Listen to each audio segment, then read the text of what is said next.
Elastic limit, elastic limit, elastic limit क्या होती है कि अगर मैं एक वायर पे फोर्स लगाता हूं, आवाज नहीं, एक वायर पे फोर्स लगाता हूं,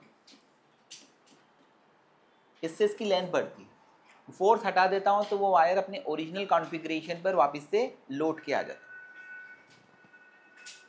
ठीक है। लेकिन अगर मैंने एफ को इंक्रीज करा, इतना बढ़ा दिया कि after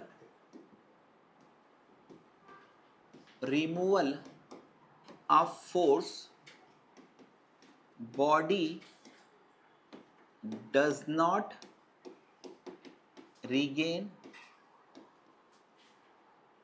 its initial configuration।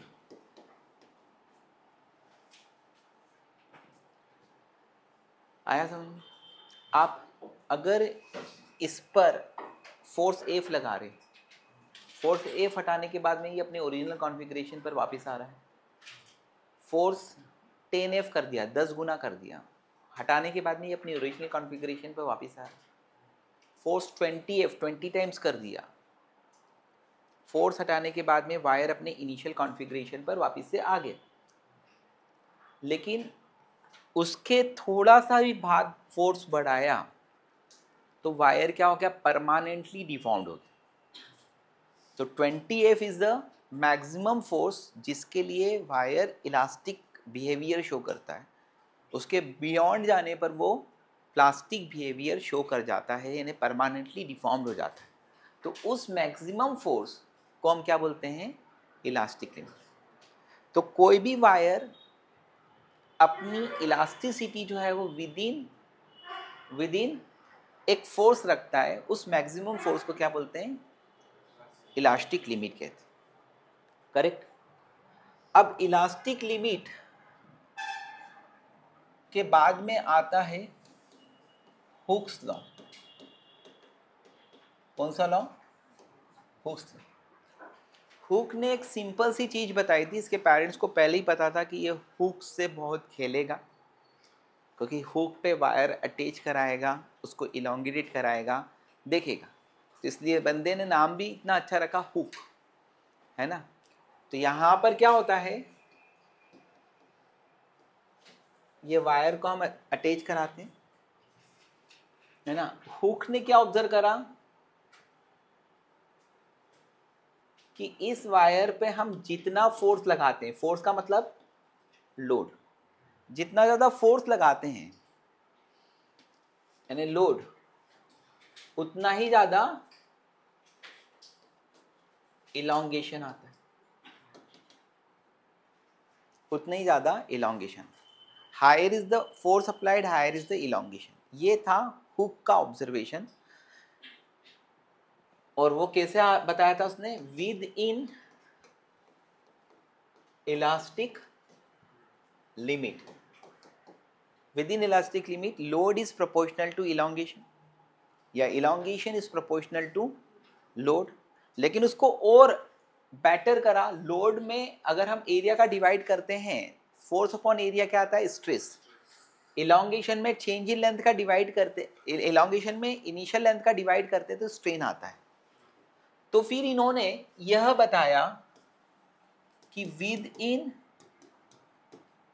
Elastic limit, जैसे मैंने इलास्टिक लिमिट बताया कि इसके अंदर बॉडी का बिहेवियर क्या है, इलास्टिक।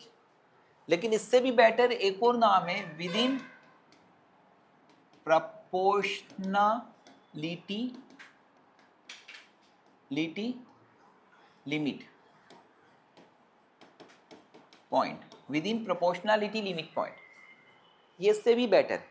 तो विद इन इलास्टिक बोले या within proportionality limit point बोले, stress is directly proportional to strain. यानी हुक्स लॉ क्या है मित्रों, stress is proportional to strain है ना।